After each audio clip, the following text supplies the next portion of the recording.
ഞാൻ നിങ്ങൾക്ക് വേണ്ടി പരിചയപ്പെടുത്തുന്നതേ നമ്മളുടെ മുറ്റത്തുള്ള കുറച്ച് ഫ്രൂട്ടിൻ്റെ ട്രീകളെ കുറിച്ചിട്ടാണ്. അതെ, ഇതാണ് കേട്ടോ നമ്മളുടെ വീട്ടിലെ റംബുട്ടാൻ്റെ ട്രീ.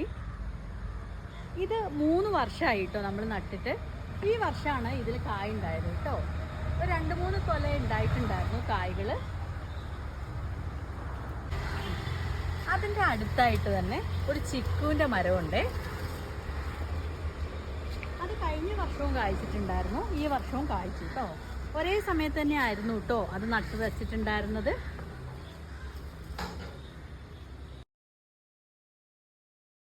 പിന്നെ ഉള്ളത് നമ്മളുടെ ആ മാവാണ്. ഞാൻ അന്ന് കാണിച്ചിട്ടില്ലേ ഒരു ചെറിയ മാവ്, അതും അതേ ടൈമിൽ തന്നെ നമ്മൾ നട്ടതാണേ. അതിലും മാങ്ങ ഉണ്ടായിട്ടുണ്ടായിരുന്നു കേട്ടോ. കഴിഞ്ഞ വർഷവും ഉണ്ടായിട്ടുണ്ടായിരുന്നു, ഈ വർഷവും അതിൽ മാങ്ങ ഉണ്ടായിട്ടുണ്ടായിരുന്നു.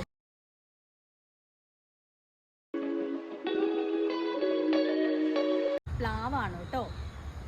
ആ മരങ്ങൾ വെച്ച അതേ സമയത്ത് തന്നെയായിരുന്നു ഇതും ഉണ്ടാക്കിയത് കേട്ടോ. ഇതൊരു 1.5 വർഷമായപ്പോഴേ കായ്ച്ചിട്ടുണ്ടായിരുന്നു. നിറയെ ചക്കകൾ ഉണ്ടാകുമായിരുന്നു. പിന്നെ ഉള്ളത് പേരയാണേ.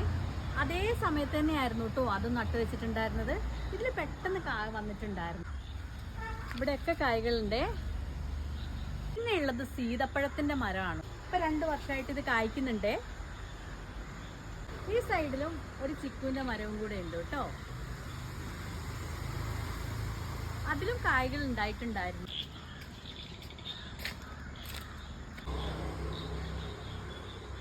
പിന്നെ ചെറിയൊരു പപ്പായൻ്റെ മരമുണ്ട്. പിന്നെ മുറ്റത്തുള്ള ഒരു മാവാണത്.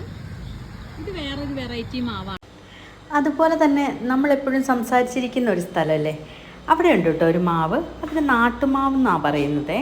ചെറിയ ചെറിയ മാങ്ങകൾ ഉണ്ടാവുന്നേ, നല്ല മധുരമുള്ള മാങ്ങ ഉണ്ടാവില്ലേ, ആ മാവ് അവിടെ ഉള്ളതുകൊണ്ട് എപ്പോഴും നല്ല തണുപ്പാണ്, നല്ല സുഖമാണ് അവിടെ ഇരിക്കാനായിട്ട്.